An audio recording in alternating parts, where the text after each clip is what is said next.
धाबेजी water board pump house colony में Sindh high court के हुक्म पर AC Sakro Sajjad Abro, DSP Sakro Ghulam Qadir Khaskheli, encroachment officer Khalid Shahenshah Zahir Qazi अपने अमले के हमरा water board pump house colony Dhabeji में मौजूद सरकारी घरों में बैठे गैर कानूनी फैमिलियों से घरों को खाली कराने की कोशिश करते रहे।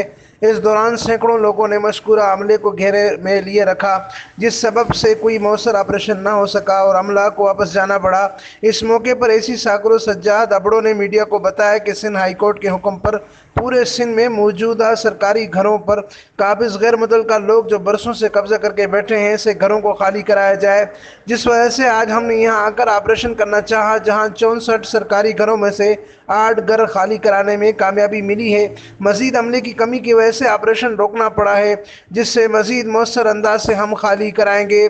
दूसरी जानिब पीपल्स वाटर बोर्ड यूनियन के रहनुमा माशुक लगारी और रुस्तम कादियार ने मज़कूर ऑपरेशन को रद्द करते हुए कहा है कि आज इंक्रोचमेंट अमले की कार्रवाई फर्जी थी। मौसर अफराद के घरों को छोड़कर गरीब लोगों से घर खाली कराए गए हैं, जिससे हम नूरा कश्ती करार देते हैं। इस हवाले से हम DC ठट्टा और वाटर बोर्ड की इंतज़ामिया से अपील करते हैं कि वो इस फर्जी ऑपरेशन का नोटिस ले, दूसरी सूरत मुतासरीन के साथ मिलकर एहतजाज करेंगे। Amin Farooqui, fire stone news network, Thatta, Sindh.